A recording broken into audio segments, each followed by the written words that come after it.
Sergeant Slaughter is always ready to fight the evil commies, just like in today's game, Communist Mutants from Space for your Starpath Supercharger. And look at that, there's even a Russian bomb. Let's go ahead and take Communist Mutants from Space, pop it in my Supercharger, pop that in my Atari 7800 Pro system, and see how it holds up today. Let's go to the game. Communist Mutants from Space was published by Starpath and carries a copyright year of 1982. It was programmed by Stephen Landrum, who also programmed Suicide Mission for the Supercharger. According to the manual, the evil ruler of the planet Ruski has launched a diabolical attack.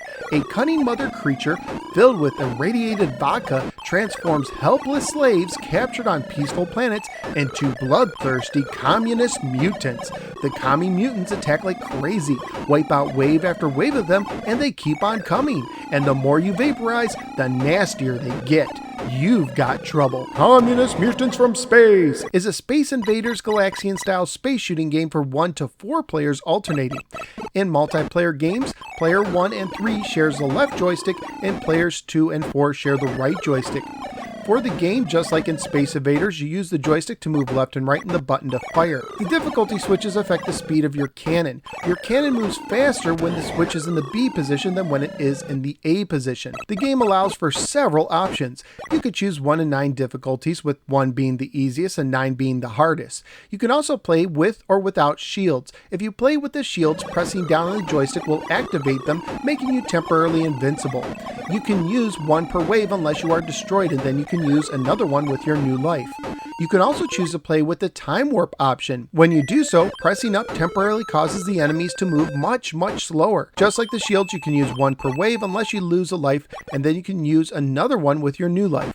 You can also choose to play with penetrating fire, where your shots will continue to go through enemies as it makes its way up the screen, or with guided fire, where you can move your shots with the joystick after firing. When a wave begins, a mother creature will be hovering above a group of eggs that will take turns hatching into mutants that will attack you. The mother creature will continue replacing eggs until she is destroyed. Sometimes eggs will appear to fall, but they are really shield-penetrating bombs. Once the mother creature is destroyed, the rest of the remaining eggs will take turns hatching and attacking you. Once the screen is cleared, you move on to the next wave. Scoring-wise, you get 500 points for destroying the mother creature, 10 points for destroying an egg, 60 points for a mutant creature, and 100 points for clearing a screen. Bonus cannons are awarded on each odd number wave. Graphically speaking, while it's not super impressive overall, I do like the mother creature, the various aliens, and the explosion of your ship. I also really like the slow motion effect. Sound and music wise, the game has some decent sound effects, but that's it.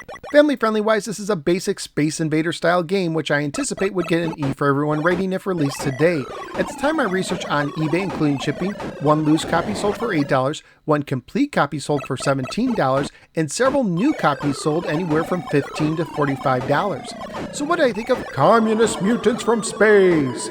First of all, I think the title is great, even if it has little to do with the game. When I first played the game in a standard mode without special features, I thought it was okay, but not really that special.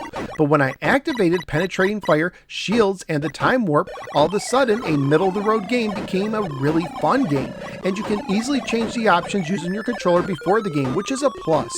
Overall, this is one of the better Space Invaders / Galaxian style games on the 2600.